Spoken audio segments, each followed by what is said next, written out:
This is the Sony KV-ES38M31. It is a CRT television from Sony. Its vintage is approximately 2001. It is not a widescreen, so it's just normal. It has a 4:3 aspect ratio. It's a TV that's been in the back of my mind for a while. It's not one that I would class as a must-have, at least not based on its specs on paper. However, I was in Melbourne recently for the weekend at a wedding, and I thought I'd check out what was available at the time on eBay and Gumtree and so forth, and this came up, so I thought I'd grab it. And as you can see, I've got it now, so I'm going to show you through it today. Its noteworthy feature is that it is very large. You can see that there's a PS2 pad in front of it at the bottom there, just to give you an idea of how actually big it is. It has 91 centimeters of visibility, and I believe it to be the biggest consumer 4:3 CRT TV released in Australia. I haven't seen any others that are as big or bigger. I believe there might be some presentation monitors that came into the country that are bigger, but not anything in the consumer class. Well, I'll take you around the back to give you an idea what it looks like around there and what connections it's got. Its weight is very heavy. It's 112 kilos, as you'd expect from something this size, and being Sony, they're typically heavier than their competitors' TVs of the same size. On the side here we've got a panel that opens up that gives you easy access to your composite and S-video. There's a headphone socket there that's labelled PC. I don't know why it's labelled PC. There's really no way to hook up a PC to this TV. There's no VGA input or anything like that, so I'm not sure what they're going on about there. On the top there's some buttons for the basic operation: channel up and down, volume up and down, go through your AV sources menu, enter, power on off. There's your on off switch right there. Speaking of switches, we'll go to the remote. There's the remote for it with a little flip top thing to get more functions underneath, and then there's like a little joystick on there to navigate through menus. It's a very nice looking TV. That is the actual aesthetics of the outside of it. The tube's purely flat, and it's so dark as well. I don't know of any tubes this big that are actually flat like this. There are some 89 centimeter TVs on the market here in Australia, but I don't think they were ever flat. They were still curved, so makes this one quite unique. Hopefully it's not too dark around the back here, but here's the label. It's made in Japan, and here are your connections. On the left there, it's probably composite out, that last one, or maybe it's in, and an S-video above it there. Then you've got 3 sets of composite in, and then there's the all-important component input, and that one's Dolby in sound in there, but the component input's the one we'll be concentrating on here. There's no HDMI, DVI or VGA or anything like that, unfortunately. That's about it on the outsides. I'll take the back shell off and we'll have a look inside it before we actually turn on and give it a look there. Right, so the back cover's off, and you'd think by now that there wouldn't be really any surprises left inside TVs. I mean, they're they're fairly similar inside to one another, but this one's got something that I've never seen before, not to this extent, nowhere near it. Check out all the magnets on the back of the tube. There are a shitload of them. All along the left side there, there's probably at least 20 on that side, and then there's another 20 plus on the other side. Unbelievable. I've seen some tubes with maybe 3 or 4, but not like 40 or so. They've been placed on there to guide the electron beams. They've probably tried to improve the convergence of the picture by doing so, but that would be a very big job, I imagine, to do that in the factory, to get in there and just, I don't know if they've got a set plan, like a template that they use to put those magnets on, or they fine-tune every one individually. But yeah, that's quite different, very surprising. Probably just goes to show that the engineering required on such a big tube. It's quite a big job. And I nearly had a heart attack as well, because I thought that the tube may not have actually been a Sony tube, which would be a change, because every Sony I've looked in has always had a Sony tube. But no, it is a Sony tube. Sony haven't let us down again, but the sticker does look different from a lot of others. You probably won't see it, but in the yellow stripe on the sticker there, It does say Sony, so it's genuine Sony, but it's made in the USA. Probably the first Sony tube I've seen made in the USA.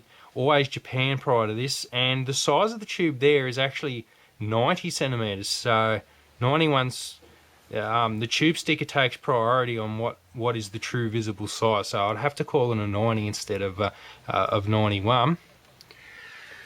What else have we got? Big speaker enclosures there, very big, and got some like tattered stuff in there and all sorts of things going on. Here's the chassis and neck board.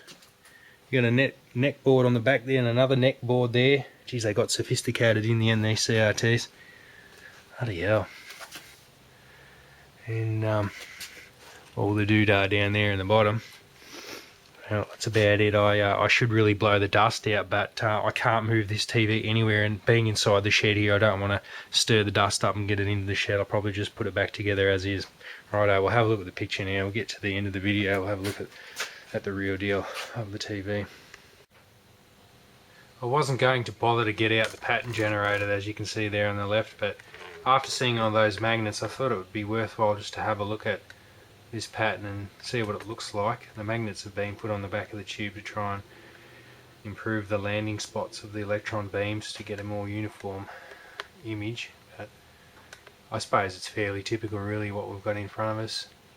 Being such a big screen, I suppose it is quite a mission to get everything aligned properly. Might be hard to pick up, but you can see it's a little bit misconverged. There's a red lining on the top of the white lines on the horizontal lines and a blue tinge on the bottom. Looks kind of like a typical Sony affair. You've just got select areas over the screen that are a little bit out of convergence. Down in the bottom right corner, the leftmost column's a little bit wonky. It's not perfectly straight, but yeah, it's typical of most TVs anyway. So there's nothing dramatic there that's out of sorts. I haven't tweaked anything. This is just stock standard how I got it off the previous owner. Well, I've jumped right into it now. The system that's hooked up is the PS2 there, and the game is the Wonder Boy collection. It's one of the many Sega collections that were released for the PlayStation 2 in Japan. The reason I like using this game and a lot of the others in the collections is that you can switch video output on the fly by going into this display setting. And you can see that it's in 480i right now. That would be your stock standard sort of resolution, but there's others to choose from, 240p, and there's even a 480p there. So let's go up to 480p, put it on. We get nothing, as you can see, and really this is the big issue with the Sony in front of us, that it does not have any support for progressive scan, and we'll talk about that some more, but I will go back into 480i. Now I'll go into 240p. 240p is fairly unusual to be sending over a component input line. If I didn't mention it before, the PS2 is hooked up by a component cable into the back. So now we're in 240p. I mean, from a glance it probably doesn't look too different, doesn't look too bad, but you've heard me talk about 100Hz scanning rates before, and this TV is no different. It has a 100Hz refresh rate. I've mentioned the detrimental effects of that on SCART RGB consoles and the artifacts that are introduced to the picture add to the 100Hz refresh rate. Sony has employed a technology here that they call DRC. DRC stands for digital reality creation, and I'll read a statement out by Sony themselves about what it is. Digital reality creation technology employs an originally developed digital signal processing algorithm whereby a super real 4x picture resolution 1050 vertical interlace scanning lines by 1440 horizontal pixels is created from a standard television signal, 525 vertical interlace scanning lines by 720 horizontal pixels. Until now, this level of picture quality could not be achieved unless the original source itself was a high resolution signal. Well, in the case of Wonder Boy on the Sony PlayStation 2, it's certainly not a high resolution signal. And the other problem is the TV is trying to make low res signals into high res artificially, but it doesn't even accept true high res. If you count 480p progressive as high res, but we will in this case, it doesn't have support for progressive scan. So it tries to artificially increase the resolution of low resolution inputs, and you get the side effects, as I keep repeating. I can't comment on the differences between the DRC1250, the 100 and the progressive. Now the progressive here is not true progressive scan support. If I turn it on as it is now, it will not enable 480p signals to go into the TV and be displayed. The bottom line is that the DRC is in effect and cannot be turned off on the TV, as it can't be with any others I've seen, and it's really just a management choice with the three options that you have. Progressive seems to really stabilize the picture. It doesn't have that flicker of interlaced at all. And when you think about it, the aim of digital reality creation is to increase the resolution by 4.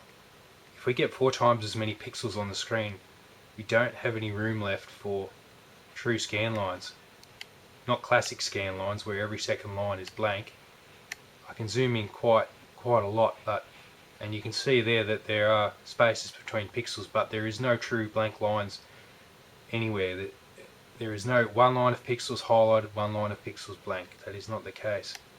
So for gamers out there who want scan lines, you're not going to get them on this TV as such. On a positive note, Sony has done a good job of preventing any smearing that occurs as a result of 100 Hz scanning rates. You'll often see on fast moving images or objects that there is a smearing trail left behind, but I don't see that as the case here. You know, the picture doesn't look too bad in a sense, but viewers that come to my channel are really looking for the best that they can get, and I can't say that this is the best that's available out there. Certainly great for the size that it is. The set cost over $6,000 when it was released in Australia, and by its feature set I would call it almost entry level. It's certainly got the size, but it doesn't have the functionality. When I was researching the one here, I stumbled across something else in the good old US of A. They have a model there, the Sony KV-ES38M31, and this is an absolute beast of a CRT. It weighs 138 kilos, it has a screen size of 102 centimeters, and it will accept progressive 480p, 720p and 1080i, and also has a DVI input, so it's really feature packed and super large. So unfortunately we didn't get that in Australia. We got this instead, but you know, looking at Street Fighter now, it doesn't look too bad at all, and you know, it's not a bad set and all, but I don't think I'll get rid of it despite the room that it takes up. But it would be a shame to throw this out. It's such a big tube. If only we had a different chassis that we could plug into it and really draw out the true potential in it. Anyhow, there's another one for you to think about. So thanks for watching my video, and I think I've got a couple more coming up, so I'll see you later. Bye.